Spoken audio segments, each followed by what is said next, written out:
അള്ളാഹു തൗഫീഖ് ചെയ്യട്ടെ. അപ്പോൾ നമ്മൾ പറഞ്ഞത് അള്ളാഹുവിന്റെ ഹബീബിനോട് ചോദിച്ചു, അല്ല നബിയെ, ഞങ്ങൾ തവക്കുലാക്കുമ്പോ ഞങ്ങളെ കയ്യിൽ ഒട്ടകമുണ്ട്, ആ ഒട്ടകം തൊഴുത്തിൽ നമ്മുടെ ആലയിൽ കെട്ടിയിട്ടിട്ട് ബിസ്മില്ലാഹി തവക്കൽതു അലല്ലാഹ് എന്ന് പറയണോ? അല്ല, ഞാൻ തൊഴുത്തിലൊന്നും കെട്ടിയിടുന്നില്ല, നമ്മളെ മുറ്റത്ത് കൊണ്ടുവന്നിട്ട് നിർത്തി ബിസ്മില്ലാഹി തവക്കൽതു അലല്ലാഹ് എന്ന് പറയണോ? റസൂലുള്ളാഹി സ്വല്ലല്ലാഹു അലൈഹി വസല്ലം മറുപടി പറഞ്ഞു, നീ നിന്റെ തൊഴുത്തിൽ കെട്ടിയിട്ട ശേഷം ബിസ്മില്ലാഹി തവക്കൽതു അലല്ലാഹ് എന്ന് പറഞ്ഞേക്ക്. ആ വണ്ടിയെ, ആ വാഹനത്തെ, ആ ഒട്ടകത്തെ ഒരാളും കൊണ്ടുപോകൂല, അല്ലാഹു സംരക്ഷിക്കുമെന്ന് മുഹമ്മദുർ റസൂലുള്ളാഹ്. നമ്മൾ മാന്യമായിട്ട് പോവാൻ 40 സ്പീഡിൽ 50 സ്പീഡിൽ ഇങ്ങനെ പോവാൻ, അങ്ങനെ പോയി നമ്മളെ ഭാഗം നോക്കി ഹോൺ അടിച്ച് സീറ്റ് ബെൽറ്റ് ധരിച്ച് ഹെൽമെറ്റ് ധരിച്ച് പോയി, എന്നാൽ അപകടം ഒരിക്കലും വരൂല. നിങ്ങൾക്ക് ആർക്കെങ്കിലും തോന്നുന്നുണ്ടോ? ഉണ്ടോ? ഇല്ല. അടുത്തിട്ട് മലപ്പുറം ജില്ലയിലെ ഒരു ലോറി ഒരു ജംഗ്ഷനിലേക്ക് ഇടിച്ചു കയറി 7 വണ്ടികളാണ് പൂട്ടിയായത്. അവിടെ ആരാണ് മരിച്ചെന്നറിയാം? ഒരു പാവം, ഒരു ബൈക്കുകാരൻ. ആ ബൈക്കുകാരന് വണ്ടി ഇടിച്ചു, കുത്തി, എന്നിട്ട് വേറൊരു ഇന്നോവയിലേക്ക് ഇടിച്ചു, വേറെ ജീപ്പിലേക്ക് ഇടിച്ചു, എന്നിട്ട് അയാളെ മരിച്ചു പോയത്. അയാൾ നിരപരാധിയാണ്. ഇങ്ങനെ അപകടം വരാതിരിക്കാൻ നമ്മൾ അറിയാതെ ഇങ്ങോട്ട് വന്നിട്ട് ഒരു ഗൾഫിലേക്ക് പോകുന്ന ഒരു ചെറുപ്പക്കാർ ഗൾഫിൽ നിന്ന് വരുന്നതാണോ പോകുന്നതാണോ എനിക്ക് സംശയമാണ്. ഇന്നോവയിൽ പോയിക്കൊണ്ടിരിക്കുമ്പോൾ ഒരു ടാങ്കർ ലോറി അവരുടെ ഇന്നോവയുടെ മുകളിലേക്ക് മറിഞ്ഞിട്ട് 4-5 ചെറുപ്പക്കാർ മരിച്ചിട്ട് വർഷങ്ങളായിട്ടില്ല. അങ്ങനൊരു അപകടം നിങ്ങളിലേക്ക് വരാതിരിക്കാൻ വണ്ടിയിൽ കയറിയാൽ ബിസ്മില്ലാഹി തവക്കൽതു അലല്ലാഹ്, അല്ലാഹുവേ ഞാൻ നിന്നെ ഏൽപ്പിച്ചിട്ടാണ് വണ്ടി കയറിയത്. വമൻ യതവക്കൽ അലല്ലാഹി ഫഹുവ ഹസ്ബുഹ്, അല്ലാഹുവിനെ ഏൽപ്പിച്ചാൽ പിന്നെ നിങ്ങൾക്ക് ടെൻഷനേ വേണ്ട, അല്ലാഹു നമ്മൾ സംരക്ഷിച്ചോളും. അതുകൊണ്ട് എന്റെ പ്രിയമുള്ള സഹോദരങ്ങളെ, പരീക്ഷണങ്ങൾ അല്ലാഹു നൽകുന്നത് സ്വർഗത്തിലേക്ക് പോകാനാണ്. അതാണ് അല്ലാഹു ഖബ്ബാബ് റളിയല്ലാഹു അൻഹുവിനോട് പറഞ്ഞത്, യാ ഖബ്ബാബ്, പരീക്ഷണങ്ങളില്ലാതെ സ്വർഗത്തിലേക്ക് പോകാൻ പറ്റുമെന്ന് കരുതേണ്ട. എന്നിട്ട് അല്ലാഹുവിന്റെ ഹബീബ് ഒരു ആയത്ത് ഓതി കൊടുക്കുകയാണ്, ബിസ്മില്ലാഹിർ റഹ്മാനിർ റഹീം.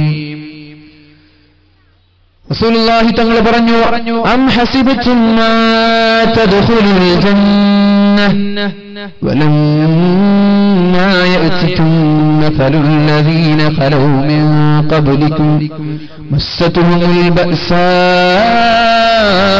വല്ലറാ വസുൽസിലൂ حتى يقول الرسول والذين آمنوا معه متى نصر الله. അല്ലാഹുവിന്റെ ഹബീബ് പറയാണ്, അം ഹസിബതും അഫഹസിബതും തദ്ഖുലുൽ ജന്ന, സ്വർഗ്ഗത്തിലേക്ക് വെറുതെ പുഷ്പം പോലെ കടന്നു പോകാൻ പറ്റുമെന്ന് കരുതിയോ ഖബ്ബാബ്? വലമ്മാ യഅതികും മസലുൽ ലദീന ഖലൂ മിൻ ഖബ്ലികും, നിങ്ങൾക്ക് മുമ്പ് കഴിഞ്ഞുപോയ മുൻകാമികളായ പൂർവസൂരികളായ പ്രവാചകന്മാരും അവരുടെ സമുദായവും അനുഭവിച്ചതുപോലെ അതുപോലെയുള്ള പരീക്ഷണങ്ങൾ സഹിക്കാതെ നിങ്ങൾ സ്വർഗ്ഗത്തിലേക്ക് കടന്നു പോകാൻ പറ്റുമെന്ന് കരുതിയോ ഖബ്ബാബ്? മസ്സതുഹുൽ ബഅസാഉ വല്ലറാ, അവരനുഭവിക്കാത്ത രോഗങ്ങളില്ല, അവരനുഭവിക്കാത്ത പീഡനങ്ങളില്ല, അവരനുഭവിക്കാത്ത പ്രയാസങ്ങളില്ല. അവർ പ്രകമ്പനം കൊണ്ടിട്ടുണ്ട്, അവരുടെ കൈകാലുകൾ വിറച്ചിട്ടുണ്ട്. എന്തിനേറെ പറയണം, അവരുടെ പ്രവാചകന്മാര് പോലും ഓടിച്ചു വിറച്ചിട്ടുണ്ട്.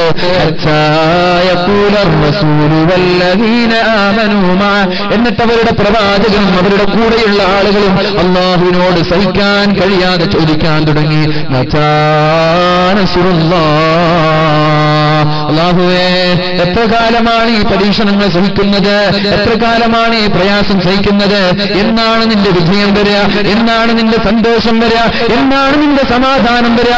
അതുകൊണ്ട് വിജയം തരണേ, വിജയം തരണേ എന്ന് മഹാന്മാരായ പ്രവാചകന്മാര് പോലും അല്ലാഹുവിനോട് ചോദിച്ചിട്ടുണ്ട്. ഖബ്ബാബ് ഇതുപോലെ പ്രയാസങ്ങൾ സഹിക്കാതെ സ്വർഗം ലഭിക്കുകയേ ഇല്ല എന്ന് പറയുമ്പോ ഇവിടെ ഒരുമിച്ച് കൂടിയ സഹോദരിമാരോട് സഹോദരന്മാരോട് പറയാനുള്ളത്, ജീവിതത്തിൽ പ്രയാസങ്ങളുണ്ടെങ്കിൽ അത് അല്ലാഹുവിലേക്ക് അടുക്കാനുള്ള മാർഗമാണ്. അല്ലാഹു ക്ഷമിക്കാനുള്ള തൗഫീഖ് നൽകുമാറാവട്ടെ. പക്ഷെ സ്വർഗത്തെ നമ്മൾ ചോദിക്കണം. സ്വർഗ്ഗത്തെ ചോദിക്കണം. റസൂലുള്ളാഹി സ്വല്ലല്ലാഹു അലൈഹി വസല്ലം പറഞ്ഞു, മാ മിൻ അബ്ദിൻ മുസ്ലിമിൻ യുഫതല മിൻ സ്വലാത്തിഹി, ഒരു മുസ്ലിമായ സഹോദരൻ നിസ്കാരത്തിൽ നിന്ന് സലാം വീട്ടിയാൽ വലം യസ്അലില്ലാഹൽ ജന്ന, നിസ്കാരത്തിൽ നിന്ന് സലാം വീട്ടി പൊടിയും തട്ടി എണീറ്റോടേണ്ട എന്റെ ചെറുപ്പക്കാരാ, നിങ്ങളോട് ഞാൻ പറയട്ടെ, നിസ്കാരം കഴിഞ്ഞാൽ പൊടിയും തട്ടി എണീറ്റ് ഓടിപ്പോവണ്ട.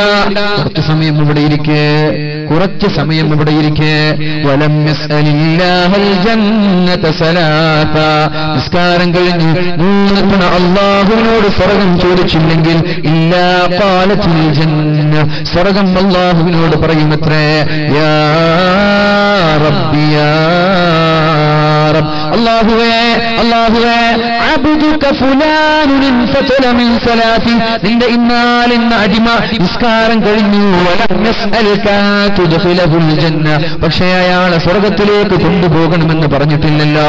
നിസ്കാരം കഴിഞ്ഞിട്ട് സ്വർഗ്ഗത്തിൽ പ്രവേശിപ്പിക്കാൻ നിന്നോട് ദുആ ചെയ്തിട്ടില്ലല്ലോ. വൃത്തികെട്ട ചെറുപ്പക്കാരൻ, എന്തോ ഒരു മോശക്കാരനാണ് അയാൾ വൃത്തികെട്ടവനാണ് എന്ന് സ്വർഗ്ഗം അല്ലാഹുവിനോട് പറയുമെന്ന് മുഹമ്മദുർ റസൂലുള്ളാഹി സ്വല്ലല്ലാഹു അലൈഹി വസല്ലം പറയാണ്. എന്നിട്ട് അല്ലാഹുവിന്റെ ഹബീബ് പറഞ്ഞു, വഇദാ തലബൽ അബ്ദു മിർ റബ്ബിഹിൽ ജന്ന, ഒരാൾ നിസ്കാര ശേഷം 3 തവണ അല്ലാഹുവിനോട് സ്വർഗ്ഗം ചോദിച്ചാൽ ഖാലത്തുൽ ജന്ന, സ്വർഗ്ഗം അല്ലാഹുവിനോട് പറയുമത്രേ, യാ റബ്ബ്, അല്ലാഹുവേ അല്ലാഹുമ്മ ഇന്ന അബ്ദക ഫുലാനൻ ഖദ് തലബ മിൻക അൻ തുദ്ഖിലഹുൽ ജന്ന, അല്ലാഹുമ്മ ലാ തഹരിംഹു മിന്നി, അയാൾ സ്വർഗ്ഗം നിന്നോട് ചോദിച്ചിട്ടുണ്ടല്ലോ, അതുകൊണ്ട് അയാളെ എന്നിൽ നിന്ന് നീ ഹറാമാക്കല്ല. നിസ്കാരം കഴിഞ്ഞിട്ട് സ്വർഗം ചോദിച്ച ആളല്ല അയാൾ. എന്നാലെന്ന് മുഹമ്മദ് സിദ്ദീഖ്, എന്നാലെന്ന് സൈനുദ്ദീൻ, അയാള് നിസ്കാരം കഴിഞ്ഞിട്ട് സ്വർഗം ചോദിച്ചിട്ടുണ്ടല്ലോ, അതുകൊണ്ട് ലാ തഹരിംനി മിൻഹു, അയാളെ എനിക്ക് തരണം അല്ലാഹ്, അയാളെ നീ സ്വർഗത്തിലേക്ക് തരണം റബ്ബേ. എന്നിട്ട് അല്ലാഹുവിനോട് പറയാണ്, വല്ലാഹുമ്മ ലാ തഹരിംനി മിൻഹു, എന്നെ ആ മനുഷ്യനെ നീ ഹറാമാക്കല്ലേ, ആ മനുഷ്യന് എന്നെയും ഹറാമാക്കരുത് എന്ന് പറഞ്ഞാൽ ആ മനുഷ്യനെ നീ സ്വർഗത്തിലേക്ക് കൊണ്ടുവരണേ അല്ലാഹ് എന്ന് സ്വർഗം പറയുമെന്ന് നബി സല്ലല്ലാഹു അലൈഹി വസല്ലം തങ്ങൾ പറയാണ്. നമ്മളത് ചോദിക്കാറുണ്ടോ? നിസ്കാരം കഴിഞ്ഞിട്ട് കുറച്ചോളം എനിക്ക് സ്വർഗം തരണമെന്ന് ചോദിക്കാറുണ്ടോ? ഇല്ലേ? ചോദിക്കാറില്ലേ? ഉണ്ട്. നിങ്ങൾ ചോദിക്കുന്നു എനിക്കറിയില്ല, ചോദിക്കാറുണ്ട് നമ്മൾ. അല്ലാഹുമ്മ ഇന്നക ആതസ്സലാം, അല്ലാഹുവേ നീയാണ് ശാന്തി, വമിനകസ്സലാം, നിന്നിൽ നിന്നാണ് ശാന്തി, വഇലൈക യർജിഉസ്സലാം, നിന്നിലേക്കാണ് ശാന്തി മടങ്ങുന്നത്, ഹയ്യിനാ റബ്ബനാ ബിസ്സലാം, അതുകൊണ്ട് അല്ലാഹുവേ ഞങ്ങൾക്ക് സമാധാനം നൽകണേ അല്ലാഹ്. സലാമിന് സ്വർഗ്ഗം എന്നർത്ഥമുണ്ട് അല്ലാഹുവേ, അതുകൊണ്ട് സ്വർഗ്ഗം നൽകണേ അല്ലാഹ്. വഅദ്ഖിൽനാ ബിറഹ്മതിക ദാറസ്സലാം, അല്ലാഹുവേ നിന്റെ കാരുണ്യം കൊണ്ട് നീ ഞങ്ങൾക്ക് സ്വർഗ്ഗം നൽകണേ അല്ലാഹ്. ചോദിക്കാറുണ്ട്, വഅദ്ഖിൽനി ബിറഹ്മതിക ദാറസ്സലാം, എല്ലാ നിസ്കാര ശേഷവും ഇത് ചെല്ലാറുണ്ടല്ലോ, 5 വക്ത് നിസ്കാര ശേഷം ഇത് ചെല്ലണം. ഇത് ചെല്ലാത്തവനെ കുറിച്ചിട്ട് സ്വർഗ്ഗം പറയും, ചെറുപ്പക്കാരൻ വൃത്തികെട്ടവൻ എന്ന് പറയും.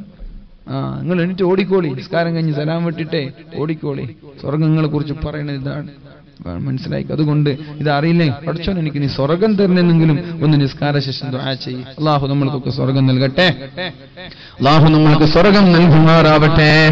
അതുകൊണ്ട് റസൂലുള്ളാഹി സ്വല്ലല്ലാഹു അലൈഹി വസല്ലം പറഞ്ഞു, അല്ലാഹു സ്വർഗ്ഗത്തെ സൃഷ്ടിച്ചപ്പോൾ മഹാനായ ജിബ്രീൽ അലൈഹിസ്സലാമിനെ അല്ലാഹു വിളിക്കുകയാണ്.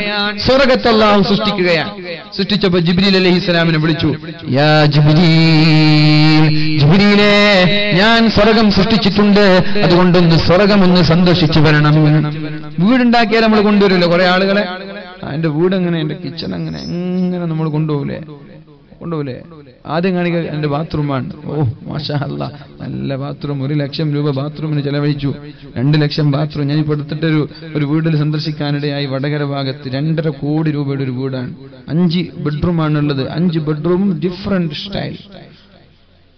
1.5 വീടാ, കാണേണ്ട വീടാണ്. 2.5 കോടി കൊണ്ട് ചെലവഴിച്ച വീടാണ്. അങ്ങനെ കുറെ വീടുകളൊക്കെ ഉണ്ടാവും. പക്ഷെ നമ്മളിന്ന് വീടൊക്കെ കിട്ടോ കുഴപ്പമൊന്നുമില്ല. പക്ഷെ നമ്മളിങ്ങനെ പിരിവിനക്കാരെങ്കിലും വന്നാൽ കൊടുക്കുക. അതേപോലെ നമ്മൾ മാത്രം വീട് കെട്ടിയിട്ട് കാര്യമില്ല. പാവങ്ങൾ വന്ന പാവങ്ങൾക്കും കൊടുക്കുക.